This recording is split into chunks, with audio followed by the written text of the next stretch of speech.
Hello and welcome to another edition of the PHNX D-backs podcast right here on PHNX. My name is Derek Montilla, occasionally known as your mayor of PHNX. This guy in the box next to me, he is the vice mayor. He's also the Thunderstick, Jesse Friedman. Is this real, Derek? So what's happening right now real?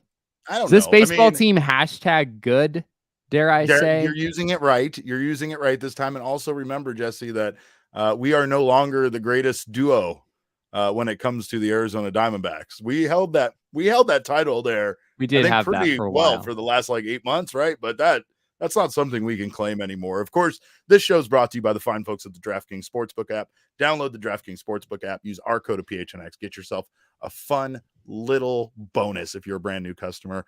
Only at the DraftKings Sportsbook app, America's top-rated sportsbook app. Guys, the Arizona Diamondbacks, they take 3 out of 4 from the Milwaukee Brewers. What tough schedule, Jesse. This was supposed to be a tough schedule. This ain't shit. Bring it on. What? Who else wants some of this? I don't know. Diamondbacks are 8-2 in their last 10 games and are playing some pretty impressive baseball. It's hard to say that anybody's playing more impressive baseball, though, than the zone Zac Gallen is currently in. It's been incredible. It absolutely has. I mean, what we're seeing from Zac Gallen right now, Derek, is historic. I mean, he is moving into not only Diamondbacks franchise records, but I mean, the all-time scoreless inning streak record, I believe, is 59 innings. And it has stood for a very, very long time. And obviously that's still a ways away for Zac Gallen. But I mean, at the rate that he's going right now, Derek, it feels like when this guy is on the mound, like I'd be shocked if Zac Gallen gave up a run, honestly. Like that's how it feels right now. It's like you just sort of you get sort of lulled to sleep watching this guy pitch because you just feel like he is going to throw scoreless inning after scoreless inning after scoreless inning, and he's just making it look so easy right now with all of his pitches working. I mean, today was especially incredible. The Milwaukee Brewers, Derek, went 0 for 0 with runners in scoring position. They literally did not have a man in scoring position for an at-bat in this entire game. That's how good Zac Gallen was here today. Already ties a major league record for most scoreless starts, 6 in a row. And that ties Zach Greinke, Oral Hershiser, and Don Drysdale.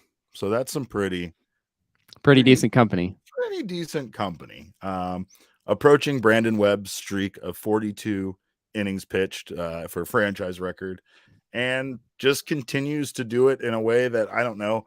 I mean, let's be honest. Today, there were a couple of times where this phenomenal defense behind him helped him keep this game scoreless, right? Yeah. I mean, Varsho had a catch alone that saved, I think, a run from scoring. So let's give it up for the fact that these guys not only are pitching so well when you talk about Merrill Kelly and you talk about Zac Gallen, but they are just being backed up by this defense. And it's just incredible. Today's lineup, if you wanted to see the young guys play, the young guys played today. Lovello found a way. He was a stone away from actually having all of the youngsters basically in the lineup, right? But this is what you want to see, and it's more than that, because it's like I don't think anybody could really expect this young core to be as productive as they've been.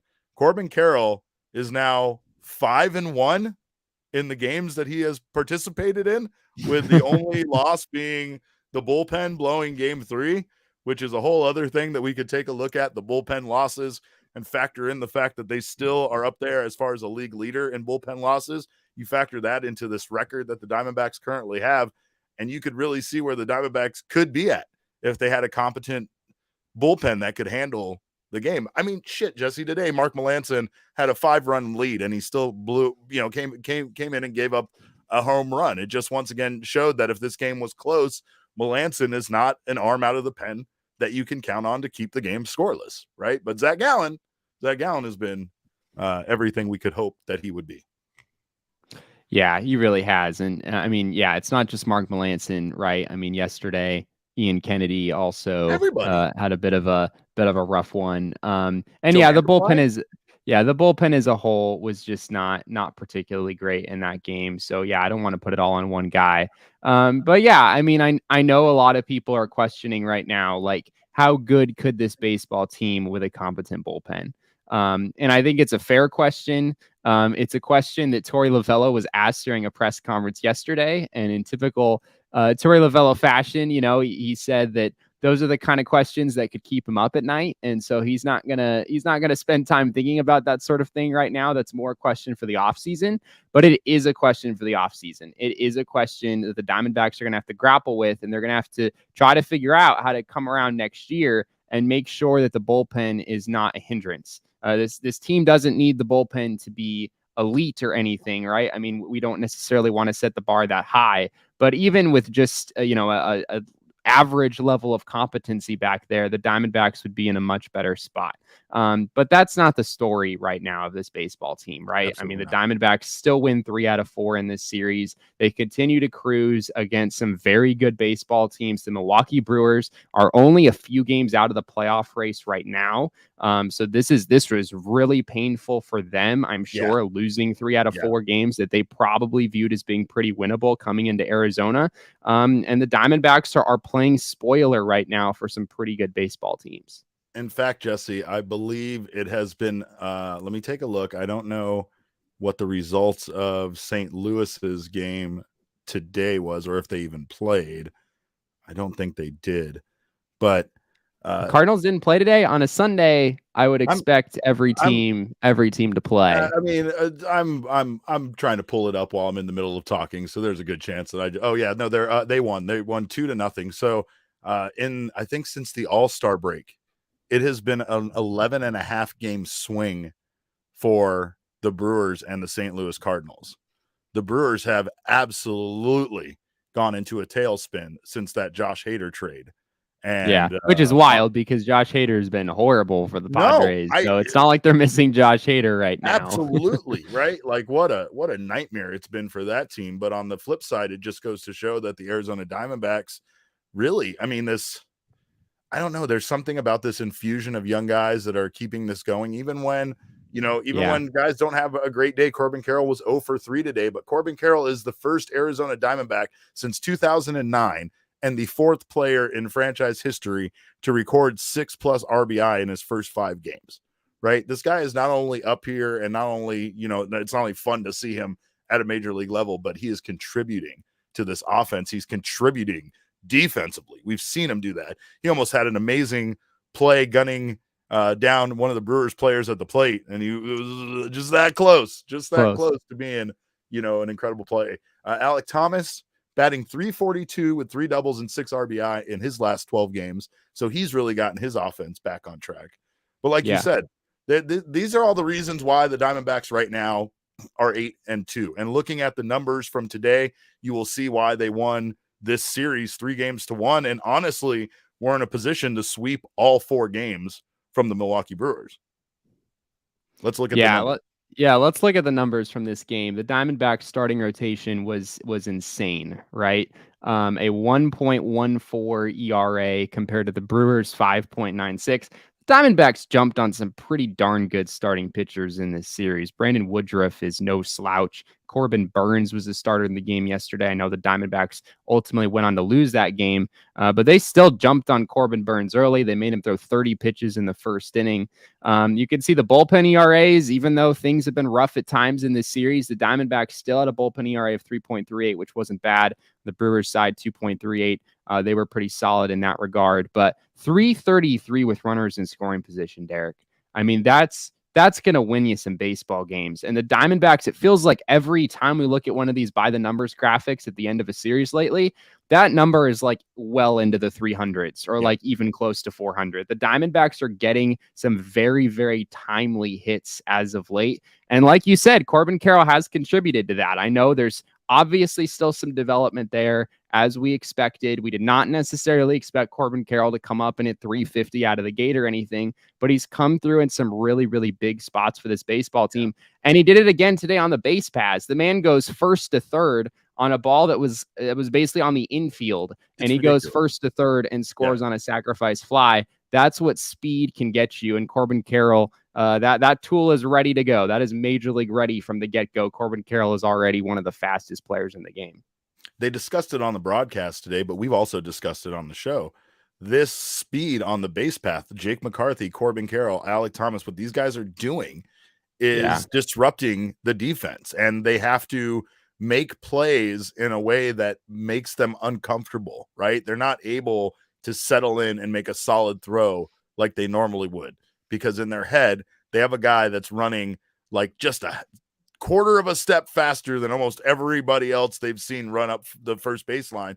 And so now that pressure is on those defenders when this team is as speedy as they are, right? And I mean, again, like you said, the runners in scoring position for the series batting average has been much better over the last 10 games, which they're 8-2. The Diamondbacks are batting 340 with runners in scoring position. So it's consistently, we've seen it in the series. We've seen it throughout the last 10 games, and it's just been a blast to watch. It's just a fun team to watch. I mean, like I said, the way they kind of imploded in game 3, that, you know, the Diamondbacks at times can't seem to do anything right when it comes to the closer bullpen situation. No matter who they put out there, no matter what they have going on, it seems like they're always having a bit of bad luck and you know, just slamming the door there at the end of the game, right? But they were in control of that game too, to be honest. So it's like the one loss that they had was kind of I'm not going to say a fluke loss, because, you know, Kennedy gave up a home run to a very large fellow there, and you know, but it's still just been an absolute joy to watch this team be as good as they've been over this stretch. And we don't do this often around here, but there's nobody else that we can really give this award to for this series than Zac Gallen. He is our DraftKings king of the series. And I know he only pitched in one game, but this streak has been historic. 7 innings pitched, 0 runs given up in this one again. 41.1 innings pitched consecutively of scoreless baseball. That's damn impressive, Jesse. I don't think we're allowed to give King of the Series to anyone but Zac Gallen as long as this streak is going. He's not going to pitch in San Diego, but I think we still have to give him King of the Series for that series. Right. It's a spoiler for the next, you know, for the next post-series show, but we're just telling you now. I'll put it in my notes. Zac Gallen is going to be the king of the series then too. Bees in the comments says, you guys sold on Carson Kelly being the everyday catcher. If not, that means we've lost the Goldschmidt trade, right? Bees, we've lost the Goldschmidt trade. That's it. I mean, that's it. There's no but or if or whatever, right? Well, I mean, like, Emmanuel Rivera, though. Emmanuel Rivera does have to factor in now to all Goldschmidt trade talk, but I still feel, unfortunately, even with his contributions for this team, that we did lose that trade. And I mean, that's just because Paul Goldschmidt is a once in a lifetime talent, and the Diamondbacks, let's be honest, they blew it, right? You don't ever let a guy like that go. But it is going to be the unfortunate tale for franchises like the Diamondbacks until the end of time. There's always going to be teams that are willing to pay everything in the world to get somebody like that. And it's always going to be more money than, at least with the way baseball is currently set up, it's always going to be more money than a team like the Diamondbacks are willing to offer or can even offer. So, at the very least, they got something for him, right? We say that about a lot of these guys. We say that about even David Peralta, even though it wasn't much in return, right? It's the fact that if the guy is going to end up walking as a free agent at the end of the season, you got to try to get something for him, but it's always going to be the Goldschmidt trade, you know, and that's the part of it that I think a lot of people will never factor in, is just that like the Diamondbacks were going to be able to keep him. They just weren't. It wasn't. I'm sad now. You made me sad. It's a happy day. Zac Gallen, throw the Zac Gallen graphic up. I want to look at that again. Zac Gallen, king of the city. Oh, that's good. Oh, whew, that makes me feel better. That makes me feel better because remember, Jesse brought up the St. Louis Cardinals lost the Zac Gallen trade. Let's not forget that. And now we have Zac Gallen. So by proxy, I'm factoring Zac Gallen into the Goldschmidt trade now. That's it. It's canon. Some of you. No, not sad, Derek. No, but mischievous Derek, maybe at best. I'm not sad. I'm not sad anymore because there he is. That's the guy. He bounced back. But yeah, no, I definitely am factoring Zac Gallen into the St. Louis Cardinals trade. Jesse, I don't know. Why not? That was pretty wild. That some of you may not have seen the tweet I put out there yesterday. I feel like I'd seen this before, but it hadn't occurred to me, at least for a while, that in 2017, when the St. Louis Cardinals acquired Marcell Ozuna in the winter, they got him from Miami. They sent Miami a 4-player package that included both Sandy Alcantara and Zac Gallen in the same trade. Sandy Alcantara. So much, Jesse. That's a lot. That's a lot of pitching. That's a lot of pitching. That is a lot. Oh my God. And I mean, those guys are. Sandy Alcantara has been the favorite to win the Cy Young Award for a number of months now. I think things are maybe getting a little bit closer at this point as he's sort of faded a little bit in the second half of the season. Zac Gallen, meanwhile, has surged into that conversation. I don't think Zac Gallen is your front runner for Cy Young, but he's putting his name in the mix. I mean, there's nothing like 41 1/3 consecutive scoreless innings to make Cy Young voters at least have to think about you a little bit more around this time of year. He has the ability to make history, right? There's enough time for him left. Let's just say, that he does it.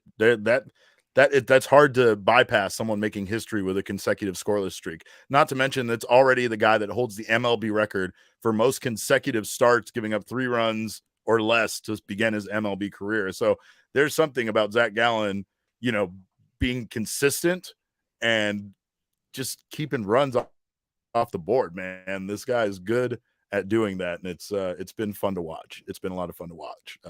I loved what I want to say real quick. So yesterday we were talking with Brent Strom, and of course we had to ask about the Zac Gallen scoreless streak.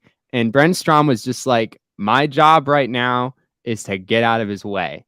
Like, I don't want to mess with anything that's going on there. Sure. And so throughout this process, it sounds like Brent Strom has pretty much just stepped aside and said, hey, you clearly know what you're doing. Like, you clearly have some things figured out right now. And so it sounds like a lot of this has just been Zac Gallen. I mean, obviously he's still looking at scouting reports and still coming up with a game plan and working with coaches before every game. But a lot of this has been some of those coaches stepping aside for a little bit and just letting him do his thing. And has he done that, Derek, over the last month? Yeah. And as people are pointing out, it's a bit scary that he has to continue to try to hold this scoreless streak during his next start, which happens to be in Colorado. Not great. Not great. But we'll see. I think he can persevere. I wouldn't be surprised to see him at least get to that Arizona Diamondbacks franchise record, which seems to be pretty close. But, it's like you said, like with Brent Strom, I don't want to talk about it. I don't want to bring it up. Let's just move on. Let's forget it. But we do want to tell you that you can go to the DraftKings Sportsbook, use our code of PHNX, and as a new user, you can get down on the NFL season, which is here. It's here, Jesse. All of your concerns, all of the stress in your life, depression, sadness, all of it can go away because, like a warm hug, the NFL season is ready to be there with you every Sunday. Is the Monday, NFL season really Thursday, a warm hug? I do not view the start of the NFL season anything like that. You know what people love more than anything is fantasy football, Jesse. Fantasy football is what people love. And I got an app for you for that too, by the way. The DraftKings Sportsbook, of course, is where you want to go get down on betting on the games. You can get same game parlay, get all sorts of action. Use our code of PHNX as a new user. If you bet on any football game, $5. That's all you got to bet. And it doesn't matter if they win or lose. You'll get $200 in free bets instantly. And I mean, super quick. That's code PHNX only at the DraftKings Sportsbook, an official sports betting partner of the NFL. Minimum age and eligibility restrictions apply. See show notes for details. Also, you can get down on, I'm telling you, there's an amazing promotion. It was my pick of the week last week. It was for the Buffalo Bills versus the Rams game. They have an ability for you to bet. And if you bet on the money line, no matter if your team wins or loses, if they go up by 7 points or more during the game, you win as if they won the game. They could go ahead and lose by $1 million after that. But you get that action over at the DraftKings Sportsbook. So get down on that. Bet on some baseball. We don't have a lot of time left. 28 games, I think, left on the Arizona Diamondbacks schedule for you to bet on.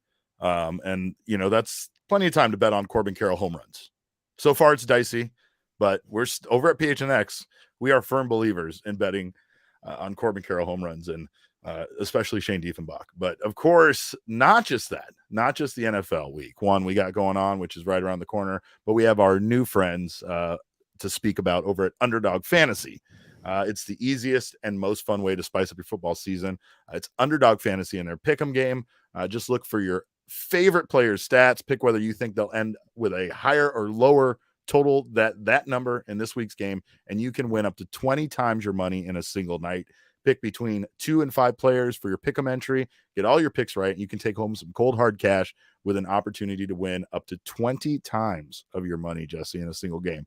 You can search in the App Store, click the link in the show notes below. Sign up with promo code PHNX, and Underdog will double your first deposit up to $100. That's Underdog Fantasy. Use our promo code of PHNX and get in on the action today. We have you covered for the fun for the NFL season. And again, Jesse, that's why the football season is so much fun. We have so many of these of this game. Like it's hard to get in on fantasy baseball. Let's be honest. I love baseball. The fantasy baseball season is a marathon, right? It's not for the faint of heart. It is not for the faint of heart, but if you are a dedicated baseball lover, you can get down with fantasy for baseball too over there.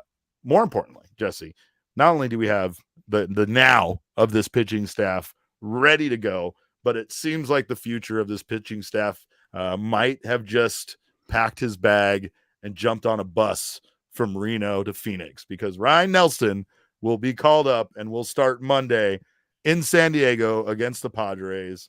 And Ryne Nelson has been a guy that has been in Arizona's, one of Arizona's top pitching prospects pretty much his entire time he's been in this organization.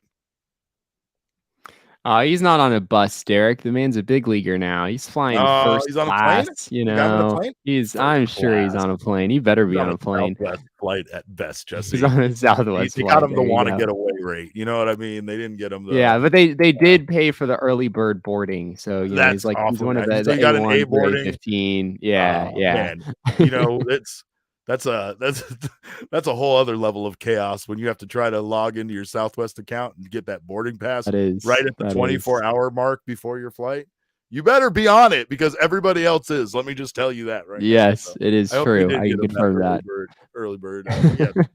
Conspiracy hippie says flying in this economy. Michael says, wouldn't it be a bus from Reno to San Diego? Shut up, Michael. Just shut up. Okay. I'm sorry I said Phoenix. You got what I was saying, but Nelson's on his way. And Nelson is on his way. I mean, this is one of those things where the Arizona Diamondbacks do have some ability to move around. Tommy Henry's in the rotation. Did not have a good start his last outing. So it's just great for the Diamondbacks to continue this youth movement that we've seen in the outfield and everywhere else. Now with the pitching staff, we didn't know when we would see some of these pitchers. I mean, things looked kind of bleak for their numbers and such in Reno. So the fact that we're starting to see these guys come up is pretty welcome sign for this team that's been a little bit desperate for pitching help. Yeah, so Ryne Nelson, if you look at the numbers, you might be a little bit puzzled by the move, and I've heard from a number of people who feel that way already. If you look at his numbers, they don't jump off the page, right? He's 10-5 with a 5.43 ERA. What you got to remember in this is that I don't have the exact number in front of me, but the league average ERA in the Pacific Coast League is pretty close to where Ryne Nelson's ERA is. It's right around the 5, is probably closer to 5.5. So Ryne Nelson having a 5.43 ERA is actually a pretty league average. It's not like he's been horrible down there and the Diamondbacks are suddenly bringing him up. He's also looked a little bit better over the last few starts. Somewhat of an odd observation that I've made recently is that his walk numbers are down, but his strikeout numbers are also down a little bit. It seems like the Diamondbacks might be trying to push Ryne Nelson of late to pitch to contact a little bit more, try to get a little bit deeper into games, cut down on the pitch count a little bit. I think that might be part of some of the numbers that we're seeing. But on the whole, I mean, this guy's a chance to be a good major league starter.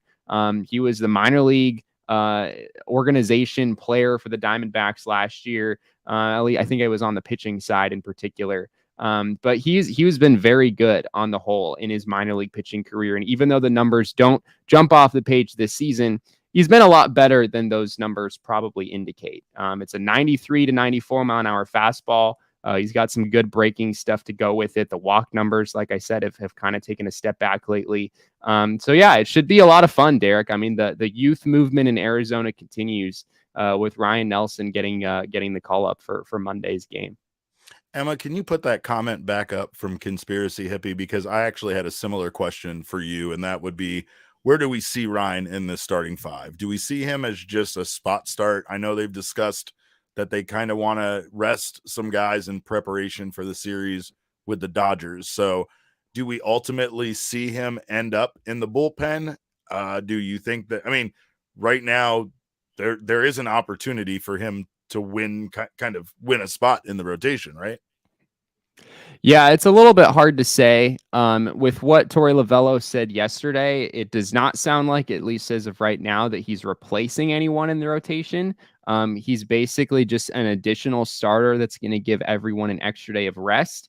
And the Diamondbacks are preparing for that doubleheader that they have in Los Angeles, which is a really unfortunate part of the schedule for the Diamondbacks. They play a stretch of a whole bunch of games in a row, and right in the middle of it, there's a double header. And so you kind of need to bring in an additional, with the Dodgers. I think it's September 19th to 22nd. It's in that series later this month. Mm-hmm. And so you need an additional starter. There's no way to get through that stretch without one. And I think especially as the Diamondbacks, maybe they're going to be a little bit more careful with Tommy Henry's innings through the rest of the way this season. Maybe Zac Gallen, maybe they're going to tap the brakes a little bit on his innings as the end of the year gets closer as well. So I think it's just a good all-around move for them to have some extra starting pitching depth for the moment. I won't say it's impossible that one of these six guys could be moved out of the rotation at some point. Maybe it is Ryne Nelson just moving out to the bullpen. But in the long term, I think what Conspiracy Hippie was talking about, sort of in the big picture, is like, is Ryne Nelson a long-term starter, or does he move to the bullpen at some point down the road? And I do think there's a decent chance that happens. We have to see what he's like in the big leagues. I think he's going to get a shot. But I think there's a growing population of scouts and analysts who believe that Ryne Nelson's ultimate destination will be the bullpen. Just based on seeing him in AAA this year, it just seems like things haven't been quite as smooth for him, especially compared to last year when he was one of the best pitchers in all of minor league baseball. So we'll have to see. I think it's totally possible a move to the bullpen is in order, but it seems like the Diamondbacks are willing to give him a shot here on the front end and see what he can do. Do you think he stays around, though? Do you think like they send him back down after this one start, or do you think he's? I don't think they're going to send him down. I don't think they're going to send him down. I think it's just a matter of, is he a starter on the big league roster through the end of the season, or does he make a couple of starts and then move to the bullpen? Those are things that are possible, but I'd be very surprised if the Diamondbacks send him back down. Another factor in this that I should mention is that Ryne Nelson is Rule 5 eligible this winter. We've talked a lot about this recently, and that means that he needs a 40-man roster spot before the Rule 5 draft this winter.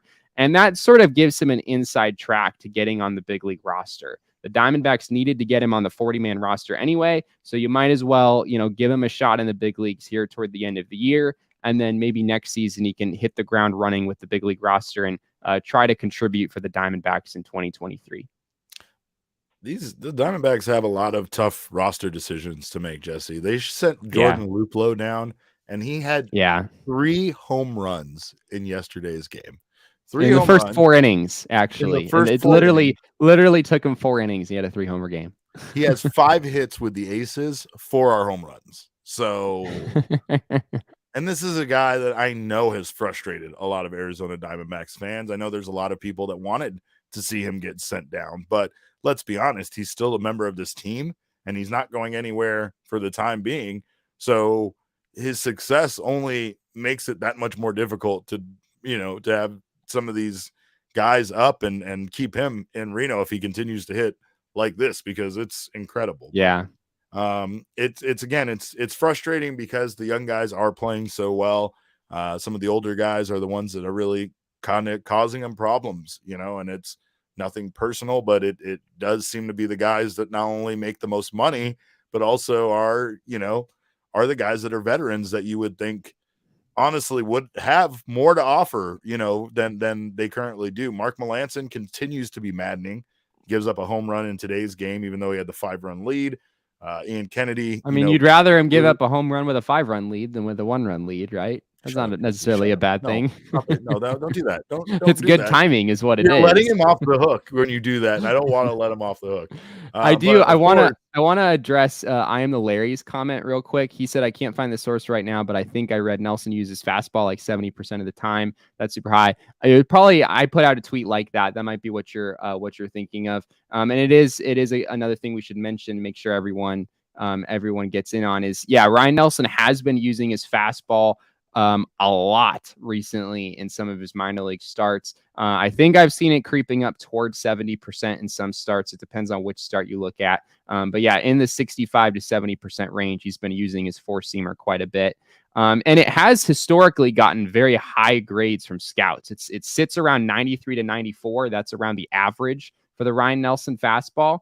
But it tends to play up somehow. And that's sort of what scouts have always said. I'm not sure it's quite played up to that degree in Reno so far this season, hence where, the numbers being where they are right now. But something to keep in mind as we watch Ryne Nelson tomorrow will be how much is he relying on that fastball? Is he able to work in the breaking stuff enough in order to keep hitters off balance? Just want to give a shout out to our friends. I've been sitting here enjoying the victory with a Joy Bus Wow Wheat from our friends at Four Peaks. Got to go check out Four Peaks wherever you get your beers. Go check out their locations. The 8th Street Pub is our favorite place. It's where we're at every Wednesday, the last Wednesday, not every Wednesday, every last Wednesday of the month. You can find us all broadcasting from there. So come down, join us, join the wonderful food, enjoy the wonderful beers. And more importantly, get down on our website on gophnx.com where you can enter our Toast of the Month sweepstakes. One lucky winner will win a $50 gift card to Four Peaks. You'll also win yourself a PHNX membership as well, annual membership, and a free t-shirt from the PHNX Locker as well. And we not the only ones giving away stuff. We also have our friends from OGs, who you guys know I enjoy very much and that Jesse knows very little about. So check out our friends at OGs. You've been talking about them for months, Derek, and I still just haven't figured out what is it that they do. It's what I'm here for. I've told people, let me be your weed Sherpa. If you have questions, get at me on Twitter. I will answer what exactly edibles, what doses you need, what game you're watching, how you need to pair them with sports. I can be like, like the sommelier with the wine. I'll tell you which wines to pair with foods and whatnot. But check out our friends at OG's Gummies. They have a wonderful variety of gummies, edibles, different. They're the best-selling edible in the Valley, and they have a variety of flavors that are just absolutely delicious. They're all about flavoring life, and you can also, while you're on our website entering the Toast of the Month sweepstakes, you can also enter the Flavoring Life sweepstakes from our friends at OG's, which will get you a 3 bags of the OG's gummies, including my favorite, the wonderful Orange Creamsicle. You can also get yourself a PHNX membership, an OG's hat, which is very important, and a PHNX shirt of your choice. So make sure to do that over at our friends at OG's, on our website. Don't go to OG's. Go to OG's to find them near you. OG'sbrands.com or OG's Brands on Instagram. But go to our website at gophnx.com in order to enter both of those drawings for both OG's and for Four Peaks, and must be 21 years or older to enjoy both. Enjoy responsibly. Ryan H says we need a closer. Of course, everybody knows our future closer is Open Shirt Derek, and I'm not going to criticize Emma because I missed her, but she has been slow on the draw today. where, Whoa, where's my OG's graphic with Open Shirt Derek so I could tell everybody about the Flavoring Life sweepstake and the Open Shirt Derek? Because Chris won. But we're still doing it. The same. We're not stopping. We're still doing it. We're doing it every month, apparently. That's at least what I've been told. That's at least what my ad read tells me. And we need to see Open Shirt Derek because people need to know that he's going to be the closer of the future. Really, I mean, considering that moment, the Diamondbacks are on quite the run still since that moment. I mean, when you factor in from when the Chicago White Sox called the Diamondbacks lowly, the CHGO White Sox, they're 5-2 since that moment. Open Shirt Derek was what, Jesse? That was in the middle of the the blowout loss, right? That was in the middle of the blowout loss, the Corbin Carroll's debut. And of course, I've blocked all of the Open Shirt Derek stuff out of my mind. Derek, so I really couldn't tell yet. Here you go. Thank you. Here you go, buddy. Thank you, Emma. I appreciate it. There he is. Once again, your future closer. But yeah, I don't even know what we were talking about anymore, but go enter on all that stuff. Try that stuff. It's all delicious. It all makes your life better. And Jesse's missing out on the OGs, but I'm not going to pester him about that. Speaking, though, of our friends from the CHGO White Sox, we are hot on their tail, Jesse, when it comes to the All-City division. We're breathing down their neck, buddy. We got them almost right where we want them. I know that our All-City division record is better than that. I think there's 3 wins missing from when we swept the White Sox. I think they should be 11-7, and the White Sox should be much worse than that. But I don't care. Here we are, 5 games below 500. We are so close, Jesse, to taking over this division, which, as I've talked about, this is the only division right now that matters for us. It's the baby steps. We want 3rd place in the NL West, 1st place in the All-City division. 2.5 games out, Derek. 2.5 games between the White Sox and the Diamondbacks right now. It is looking like something the Diamondbacks could do. And I mean, let's think about this. To the end of the season, in order. So right now the White Sox are 500. Maybe they stay there. If the Diamondbacks want to finish 500 themselves, they have to go 17-12 the rest of the way. Which doesn't feel, I mean, they just went 8-2 in their last 10. Like, it sort of feels like the Diamondbacks are winning the vast majority of their games right now. 17-12 seems sort of realistic. Like, I could actually see the Diamondbacks doing that. And could you imagine? Coming around, gentlemen, ladies and gentlemen, Jesse is on with my 500 record that I picked. I think I picked something like 2 games over 500, which was you picked 82-80. You picked 82-80. But if you wind up, so everyone needs to know this. At the beginning of the year, before the season started, we each made our final record predictions for the Diamondbacks. And maybe some of you in the comments want to share what your record predictions were. Be honest. I know some of you picked this team to win like 55 games. All right. So be honest. We saw your tweets. Yeah, we saw the tweets. We kept the receipts. So back on that day in our preseason show that we were doing, Michaela picked 61 wins, 61-101. Diamondbacks are going to absolutely blow that out of the water. I picked 75 wins, which I thought was pretty bullish, 75-87. That was my prediction. And then Derek came over here and was like, guys, I think they're going to go 82-80. And I mean, many of you pretty much laughed at him because, I mean, let's face it, predicting a team that lost 110 games to come back the next year and win 82 to go 2 games over 500 is a pretty bullish move. But when it's all said and done, it very well may happen that Derek was actually closer than any of us. And if they actually went 82-80, Derek, I would be floored. I mean, that would be an incredible turnaround from where they were last year. Everyone's talking about the Baltimore Orioles and the turnaround that they've had. Diamondbacks turnaround would be like right there with them. I mean, that would be the Orioles might finish a little bit better than that, but the Diamondbacks would be right there with them, which would be extraordinarily impressive. As some people are pointing out in the comments, they do have a tough schedule ahead, and they have the toughest schedule ahead. That's been a factor. And just going from this point on, it's like these couple of games with the Rockies really are the reprieve. It's really the one chance for them to not have. I don't even think, the 15th through the 16th, they are playing the Padres again. You got me excited, and there's so many games left against the Dodgers and the Padres that it's ridiculous. And that's something that I really can't not be worried about. You know, you have to be worried about. You have to factor that in to this prediction, and that's the one thing that makes that 17-12 record the rest of the way look a bit daunting is the number of games. 8 games left against the Dodgers, 6 games I think left against the Padres. So it's tough. You do have a couple of games here against Rockies, three more against the Brewers before the end of the season, and then 6 more against the Giants. We don't blame you, Emma. Emma makes these graphics and she works really hard, and everyone is asking for Emma to make graphics, and then she checks them with us, and then we say, yeah, that looks great. And then during the show, we inevitably realize that there were actually things that needed to be fixed. Wrong. So we take responsibility. Who spot checked this? Who edited this? What a that person's at fault here, but that's our fault. But of course, they have a lot of games still left, and this series against the Padres, I think, honestly, like I'm not going to take. We love you, Emma. You don't ever have to apologize. Don't apologize to us. We don't deserve that. But the Padres, to be honest, are probably their toughest test at this point. And this next 3-game series in San Diego is going to be as interesting of a series as the Diamondbacks has had all season long. Not only, I think, is it a litmus test based on where they're at right now, but it's like it really is going to be this team coming in on one hell of a roll, going up against one of the 2 teams that has spoiled their entire season, essentially. You pointed out the other day, now the Diamondbacks are 59-50 against teams that aren't the Padres. 51. 59-51 against teams that aren't the Padres or the Dodgers. And that's a lot of games that they've lost against the teams that are the Dodgers and the Padres. Let's take a look at the probable pitchers that they have coming up. Because this is going to be quite a test for Ryne Nelson going up against Blake Snell. A really good pitching matchup there with Merrill Kelly versus Joe Musgrove.